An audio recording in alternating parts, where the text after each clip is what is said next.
2, 3, mulai. Assalamualaikum warahmatullahi wabarakatuh. Waalaikumsalam warahmatullahi wabarakatuh. Apa kabar hari ini? Semoga kalian masih tetap semangat ya menjalani pembelajaran kita meskipun hari ini kita masih harus belajar di rumah saja atau bertatap maya seperti ini. Semoga tidak menurunkan mood kalian ya dalam pembelajaran. Sebelum kita belajar, mari kita terlebih dahulu untuk berdoa. Silakan berdoa, dipersilahkan.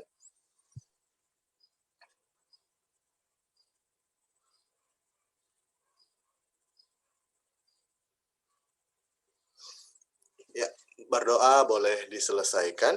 Nah, sebelum kita melakukan pembelajaran, Bapak kalau dari tampilan Bapak lihat hadir semua ya. Bapak sudah kirim link absensi enak ya di grup pembelajaran kita. Silakan diisi dulu absensinya. Bagi yang hadir diisi, bagi yang tidak hadir mohon jangan diisikan oleh rekan-rekannya ya. Jangan menularkan kebiasaan yang kurang baik. Sudah diisi nak? Silakan kalau sudah.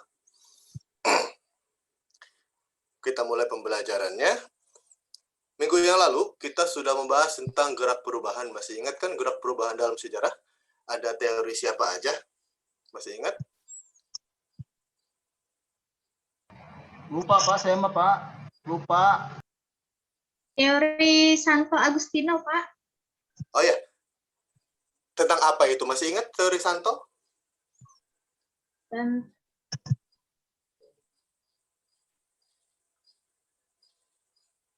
Tentang menyatakan apa teori Santo? Yo. Yang bisa saya kasih hebat. Pasrahan bukan, Nanti Pak? Bapak kasih hadiah. Ya, Asmar, kenapa? Kenapa, nak? Pasrahan. Oh iya, betul ya. Teori Santo mengatakan kita harus pasrah dengan adanya perubahan.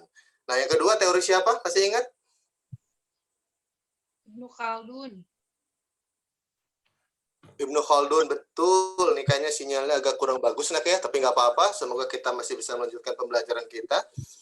Ya, nanti Bapak kasih hadiah ya buat dua ya tadi yang menjawab. Hadiahnya adalah nomor Bapak pribadi ya. Gurau ya nak ya. Supaya tetap semangat. Bapak tahu tadi kalian habis belajar fisika, otak kalian terkuras. Nah, tapi semoga ini bisa menjadi penyegaran buat kalian nak ya. Nah, gerak perubahan dalam sejarah. Sejarah itu selalu berubah. Ingat bahwa yang abadi di bumi ini hanya ada perubahan. Nah, kemarin kita sudah mempelajari gerak perubahan. Nah, kita berubah kembali. Hari ini kita akan membahas tentang manusia praaksara di Indonesia. Kenapa sih kita harus membahas manusia praaksara? Ada yang tahu nggak apa sih artinya praaksara? Pra-nya dulu aja. Pra apa itu? Belum Pak. Sebelum, Pak.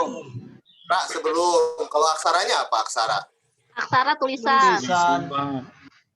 Nah, jadi manusia praaksara itu manusia sebelum adanya tulisan. Jadi kita bisa sebut mereka manusia prasejarah atau bahasa yang sering kita dengar dari pembelajaran kalian sebelumnya, mungkin di tingkat SMP, di kelas 9 itu disebut dengan manusia purbana.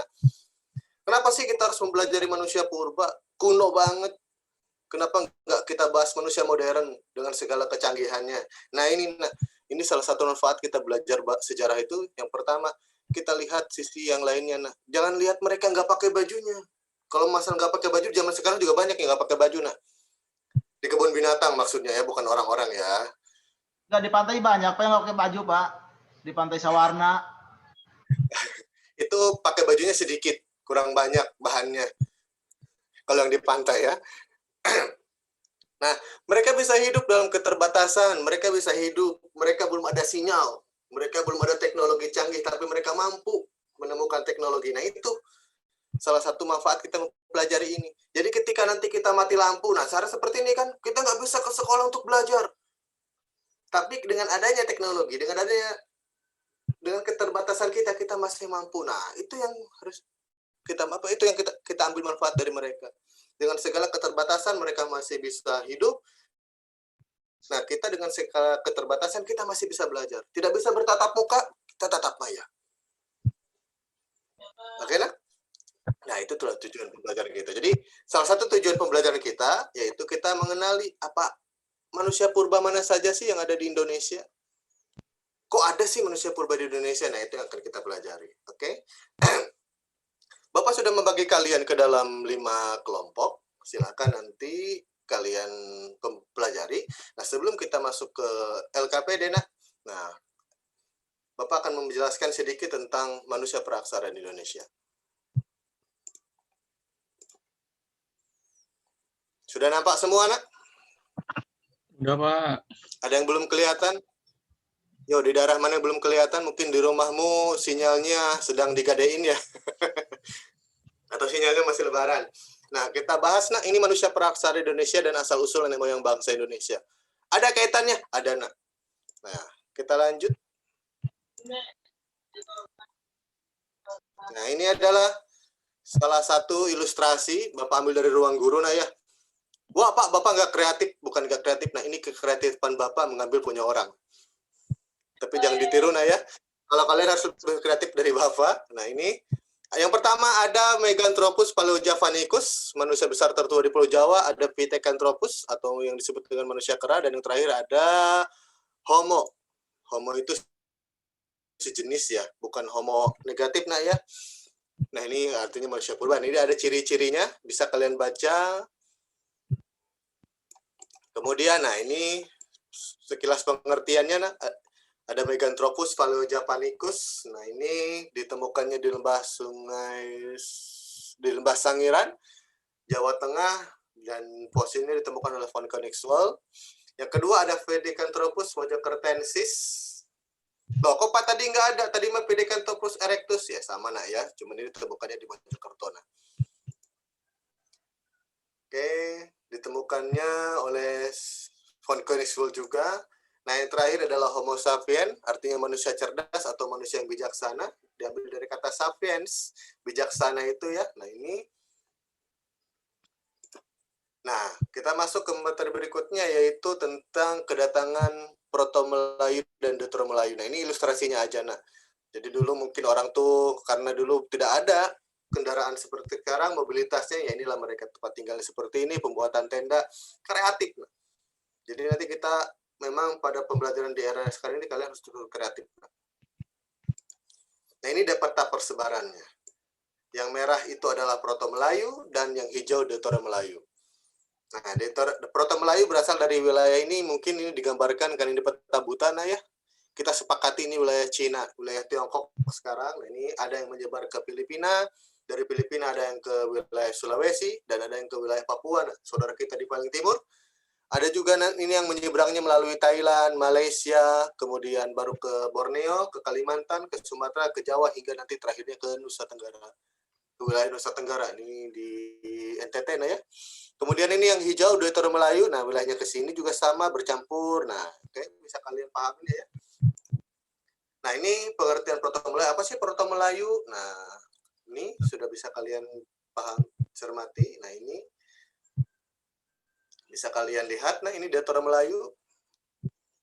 Oke, terima kasih, Nak.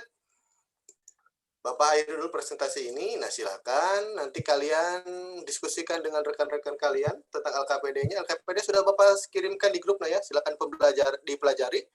Nanti Bapak minta kalian presentasikan tiap kelompoknya untuk mempresentasikan hasil kerja kalian dalam mengisi LKPD.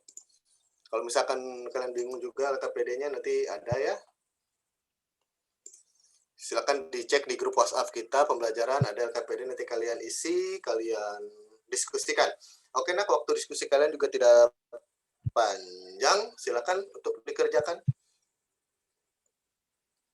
Kalau ada nanti yang tidak paham, misalkan Pak cara ngisinya bagaimana, ditulis atau diketik, yaitu terserah kalian, nanti yang penting kalian bisa presentasikan. Atau misalkan kalian nanti kesulitan untuk mencari bahan, boleh kalian cari bahan ajarnya atau misalkan cari referensinya sendiri melalui internet atau misalkan melalui buku paket yang kalian miliki, yang kalian pegang, yang kalian dapatkan dari perpustakaan. Kalau misalkan ada kesulitan boleh ditanyakan, Nak. Ada yang mau ditanyakan, Nak, tentang cara penyelesaian LKPD?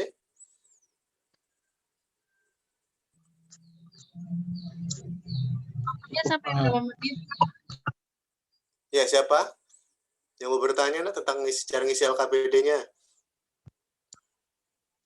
Gak ada yang bertanya, luar biasa kalian hebat. Berarti paham Waktunya semua ya. sampai kapan, Pak? Pak Agus. Waktunya Bapak kasih waktu 2 menit nah ya untuk Baik, mengisinya. Ya, saya positif thinking, kalian pintar-pintar semua nak. Nih, anak-anak Bapak hebat semua nah ya. Kalian sehat-sehat kan ya? Gak ada yang lagi sakit perut, gak ada yang lagi sakit tangan gitu kan tiba-tiba Sakit tangan. Pak saya. Sakit Pak. Hati, Pak. Oh, kalau sakit hati nggak ada obatnya, man. Kalau penyakit hati ada. Bapak saya nggak mudik Pak. Oh, bapakmu gak mudik, nah nggak apa-apa, nah mungkin nanti bapakmu belum ada rezeki buat mudik.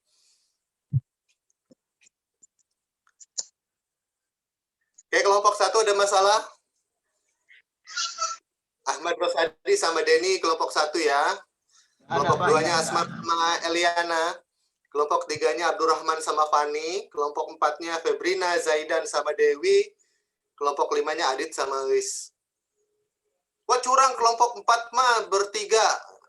Kalau mereka bersatu kasihan nak. Coba bertiga jadi satu, kasihan ya. Jangan sampai mereka bersatu nak.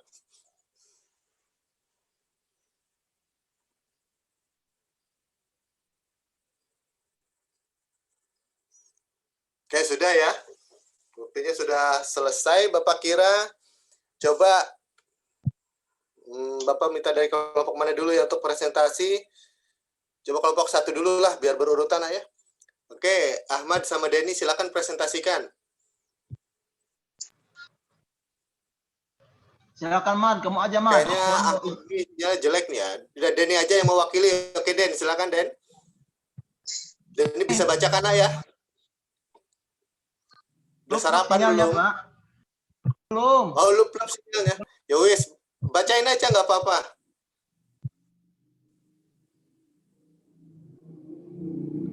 Kelompok 3 dulu, Ini Pak. Denny sama. Saya Kelompok dulu udah, aja, kelompok Pak. 3 aja Kelompok 2. Bu. Ya, kelompok Dua 3 aja, dulu Pak, nak. dulu, Pak. Oke, yuk. Abdurrahman, silakan nak.